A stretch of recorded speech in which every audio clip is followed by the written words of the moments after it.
слухай мою команду. ВДВ. Вперед!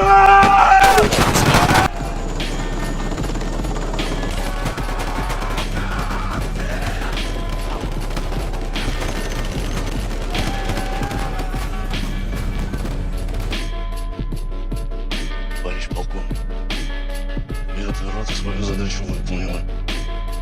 Колонна может идти. Колонны не будет, мы уходим. Товарищ полковник, высота наша. Колонна может идти. Ты меня слышишь, сынок? Почему связь не работала? Почему связи не было? Слышишь?